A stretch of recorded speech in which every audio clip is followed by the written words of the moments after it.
السلام علیکم ناظرین آج کا جو ٹاپک ہے ہمارا وہ ہے خلا کے بارے میں کہ خلا جو ہے نا وہ کس طریقے سے حاصل کیا جاتا ہے۔ یہ بالکل ڈیفرنٹ ٹاپک ہے، فیملی کورٹس کے قوانین جو ہے ان کے ریلیٹڈ ہے، اور کافی کوشچنز جو ہے نا وہ میرے پاس ریسیو ہوئے تھے۔ میری بہنیں بیٹیاں پوچھ رہی تھیں کہ خلا کے بارے میں جو ہے نا وہ ہمیں بتایا جائے کہ کس طریقے سے ہم حاصل کر سکتے ہیں، کتنی لمبا پروسیس ہے، اور اگر کوئی بیرون ملک ہے تو وہ کس طریقے سے حاصل کر سکتے ہیں۔ تو میں اس کو آپ کو بتا دوں کہ خلا کے لیے ایک شارٹ سا جو ہے نا وہ کیس فائل کرنا پڑتا ہے۔ وہ کیس ہوتا ہے دعویٰ تنسیخ نکاح بر بنائے خلا۔ اور خلا جو ہے نا وہ اگر تو ہم اس کو شریعت کے لحاظ سے دیکھیں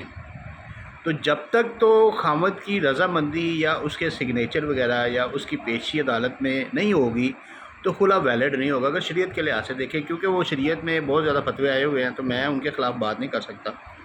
کیونکہ میں اتنا بڑا نہ تو مفتی ہوں نہ مولوی ہوں۔ تو مفتیان کرام نے جو فتوے دیے ان کے مطابق اگر خامد کی جو ہے نا وہ غیر موجودگی میں یا خامد کو یک طرفہ کر کے اگر بغیر کسی ریزن کے خلا لیا جائے نا تو وہ غلط ہے۔ تو یا تو پھر تشدد جو ہے نا وہ ثابت کیا جائے، کوئی مینٹل ٹارچر ہے یا کوئی فزیکل ٹارچر ہے، اور اس کے لیے دو جو ہے نا ویلڈ وٹنس جو ہے نا عدالت میں پیش کیے جائیں تو پھر وہ جو ہے نا وہ خلا ویلڈ ہوتا ہے۔ تو خلا کے لیے بیسیکلی ایک کیس کرنا ہوتا ہے آپ نے چھوٹا سا، اور اس میں جو ہے نا وہ ڈیفینڈنٹ جو ہے نا خامد کو نوٹس جاتے ہیں۔ اس کے بعد نوٹسوں پہ اگر وہ پیش نہیں ہوتا تو وہ اس کو رجسٹری پوسٹ کے ذریعے بھیجا جاتا ہے، پھر ٹی سی ایس کیا جاتا ہے، یو ایم ایس کیا جاتا ہے، یعنی ہر طریقے سے ممکن بنایا جاتا ہے کہ وہ عدالت میں پیش ہو۔ لیکن اگر وہ نہیں پیش ہوتا تو پھر اس کے اگینسٹ اخبار اشتہار کیا جاتا ہے، جو کہ اس وقت جو عدالتوں میں جو چل رہا ہے نا وہ ایک ہی طریق پر سارا کچھ کر دیتے ہیں تاکہ نہ زیادہ لمبا کام ہو۔ اصل میں نا عدالتوں میں بھی 150 200 کیس لگے ہوئے ہیں۔ اچھا، اگر تو خامد پیش ہو جاتا ہے تو پھر تو ایک ڈیٹ اس کو مل جاتی ہے جواب دعویٰ دینے کے لیے، اور ایک ڈیٹ مل جاتی ہے مسالت کے لیے، یعنی کہ اگر وہ کوشش کرے اور اپنی بیوی کو جو ہے نا وہ منا لے تو وہ خلا کی جو ہے نا وہ دعویٰ ختم ہو جاتا ہے۔ تو اگر وہ دونوں صورتوں میں اگر وہ نہیں مانتی یا وہ خامد پیش نہیں ہوتا تو پھر ایک ہی طریق پہ صرف عورت کا بیان ہوتا ہے، اس کی سٹیٹمنٹ ہوتی ہے۔ اب جو ہے نا یہاں پہ آگے میں آپ کو بتاؤں گا کہ جو اوورسیز عورتیں ہیں، جو اوورسیز بیٹیاں بہنیں بیٹھی ہوئی ہیں جنہوں نے پاکستان میں شادیاں کی ہیں اور وہ خلا لینا چاہتی ہیں، تو وہ اس سٹیج پہ یعنی کہ انہوں نے کیس فائل کرنا ہے کسی پاور آف اٹارنی کے تھرو، ان کو پاور آف اٹارنی بھیجنا ہے اور پاور آف اٹارنی نے جو ہے نا ان کے بیہاف پہ کیس فائل کرنا ہے۔ لیکن خلا کی جو سٹیٹمنٹ ہے نا وہ کورٹ پاور آف اٹارنی کی نہیں مانتی، وہ اس کی اسپیسیفکلی اسی لیڈی کی، اسی خاتون کی ہوتی ہے جس کی شادی ہے، جس کی شادی ہوئی ہے یا جو خلا اپلائی کر رہی ہے۔ اچھا، اب اس میں یہ ہے کہ وہ اس کی سٹیٹمنٹ جو ہے نا وہ واٹس ایپ پہ ویڈیو کال کے ذریعے بھی ہو سکتی ہے۔ اگر وہ اپنا آئی ڈی کارڈ اپنے ہاتھ میں رکھ کے سامنے واٹس ایپ پہ ویڈیو کال کرتی ہے اور باقاعدہ پراپر طریقے سے وہ دکھاتی ہے، اور اس کی ویڈیو جو ہے نا ویڈیو ریکارڈ کر کے لائیو ویڈیو جو ہے نا وہ جج کے ساتھ جو ہے نا وہ کرواتی ہے۔ میں نے ایک اس طریقے سے خلا کروایا ہوا ہے دبئی میں، وہ ایک بہن تھی، تو ان کا خلا جو ہے نا یہ سیال کوٹ کی کورٹ سے ہوا تھا، فیملی کورٹ سے۔ تو اس میں یہ ہے کہ وہ اس کے ذریعے جو ہے نا واٹس ایپ کے ذریعے ویڈیو کال کر کے تو اس کا بیان کروا دیا گیا تھا، لیکن ادھر بھی ان کے پاور آف اٹارنی موجود تھی، دوسری سائڈ سے کوئی بھی نہیں تھا۔ اچھا، اب جس وقت یک طرفہ ڈگری ہو جاتی ہے تو یہ خلا مکمل نہیں ہوا، اس کے بعد اس ڈگری کو آپ نے متعلقہ یونین کونسل میں جمع کروانا ہے۔ متعلقہ یونین کونسل کا کانسیپٹ جو ہے نا وہ یہ ہے کہ یا تو اس یونین کونسل میں جمع کروائیں جہاں نکاح رجسٹرڈ ہوا ہے، اور یا اس یونین کونسل میں جمع کروائیں جس جگہ پہ اب عورت کی یا لیڈی کی یا فیمیل کی یا بیوی کی رہائش ہے، اس کی رہائش جس یونین کونسل میں ہے نا اس یونین کونسل میں وہ خلا کی ڈگری جمع کروائیں۔ اور پھر وہ جو یونین کونسل والے ہیں نا وہ سیکٹری صاحب جو ہیں وہ نوٹس جاری کریں گے دونوں پارٹیز کو کہ آ کے ایک دفعہ راضی نامہ کر لیں، دوسری دفعہ کر لیں، تیسری دفعہ کر لیں۔ اگر وہاں بھی خامد پیش نہیں ہوتا تو 90 دن کے بعد پھر وہ طلاق مؤثری سرٹیفکیٹ جو ہے نا وہ جاری کرتے ہیں۔ 90 دن اس کو عدت پیریڈ بھی کہا جاتا ہے اور اس کو جو ہے نا وہ مسالت کا پیریڈ بھی کہا جاتا ہے، لیکن خلا کو قانون میں ایک طلاق تصور کیا جاتا ہے۔ اب اگر تو 90 دن کے اندر سرٹیفکیٹ جاری نہیں ہوا، 90 دن کے اندر صلح ہو جاتی ہے تو پھر کوئی مسئلہ نہیں، پھر وہ ایک دوسرے میاں بیوی جو ہے نا وہ آپس میں میاں بیوی رجوع کر سکتے ہیں۔ اور اگر وہ 90 دن میں صلح نہیں ہوتی، 90 دن کے بعد صلح ہوتی ہے تو پھر ان کو نکاح جو ہے نا وہ دوبارہ کرنا پڑے گا،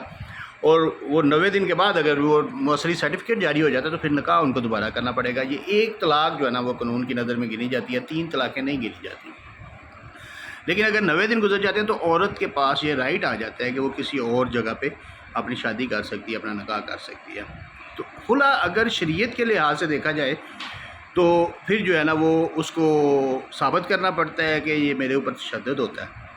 تو اس کے لیے 2 گواہ ضروری ہیں. اب ایک سپریم کورٹ کی ایک اتھارٹی, ایک کیس لا بھی موجود ہے کہ اگر مرد جو ہے نا وہ تشدد کرتا ہے تو عورت خلا لیتی ہے تو اس کو جو حق مہر ہے نا وہ واپس نہیں کرنا پڑے گا, کیونکہ اس کا نکاح جو ہے نا تنسیخ ہوا ہے, منسوخ ہوا ہے بر بنائے تشدد. وہ بر بنائے خلا نہیں ہوا, وہ تشدد ذہنی اور جسمانی تشدد اس عورت نے پروو کیا ہے. جس وقت اس نے مارا تھا اس نے کوئی FIR کروائی تھی یا کوئی اپلیکیشن موو کی تھی, اس میں 2-3 جو ہے نا وہ مؤثر قسم کے جو آزاد جو لوگ موجود تھے, جو یعنی کہ آپ کہہ لیں کہ عقل مند لوگ, جو 2 گواہ جو ہے نا وہ موجود تھے جنہوں نے آ کے بیان ریکارڈ کروایا, ایفیڈیوٹ اپنے دیے کہ اس عورت کے اوپر اس شخص نے جو ہے نا وہ اس کے خامند تشدد کیا تھا. تو اس صورت میں اس کو خلا کی صورت میں اس کو اپنا حق مہر جو ہے نا وہ واپس نہیں کرنا پڑے گا, بلکہ جو اس کا غیر معجل ہے, یعنی کہ جو اس کو ابھی نہیں ملا. اب یہ حق مہر کی قسمیں جتنی بھی ہیں وہ میں آپ کو انشاءاللہ کسی اور ویڈیو میں بتاؤں گا, لیکن وہ جتنا بھی اس کا حق مہر ہے وہ اس کو نہیں ملا وہ بھی کلیم کر سکتی ہے. اگر تشدد کی بنا پہ وہ طلاق لے رہی ہے, خلا لے رہی ہے, تو وہ بھی کلیم کر سکتی ہے. اور اگر تشدد نہیں, صرف یہ ہے کہ مجھے پسند نہیں ہے, میں اس کے ساتھ رہ نہیں سکتی,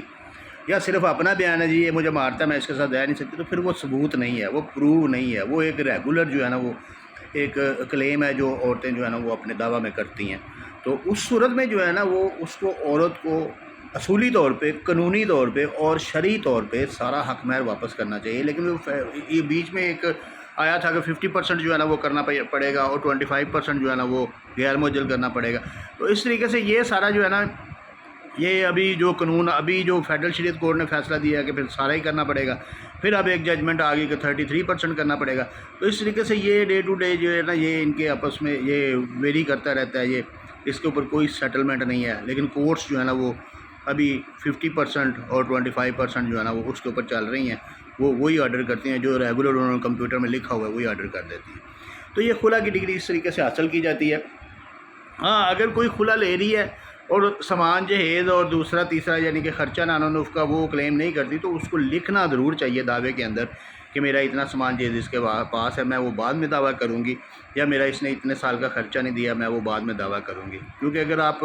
ایک دفعہ خلا کا کیس فائل کر دیتے ہیں, اس میں یہ چیزیں مینشن نہیں کرتے, تو پھر جب آپ بعد میں کریں گے تو پھر یہ دعویٰ جو ہے نا یہ والا خلا کا یہ سامنے آئے گا کہ آپ نے اس وقت مینشن نہیں کی تھی,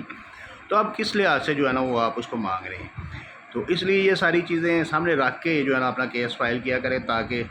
جو ہے نا وہ اس میں بہتری ہو اور اس میں کامیابی کے امکانات زیادہ ہوں. تو ویسے میری دعا ہے کہ اللہ تعالیٰ سب گھروں کو آباد رکھے, کسی کو کوئی خلا کی یا طلاق کی نوبت نہ آئے. نیکسٹ انشاءاللہ ویڈیو میں طلاق پہ بھی بناؤں گا کہ وہ مرد کے پاس کیا اختیارات ہیں, اس کا پروسیجر کیا ہے, اس کو کس طریقے سے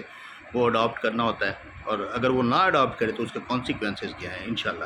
شکریہ.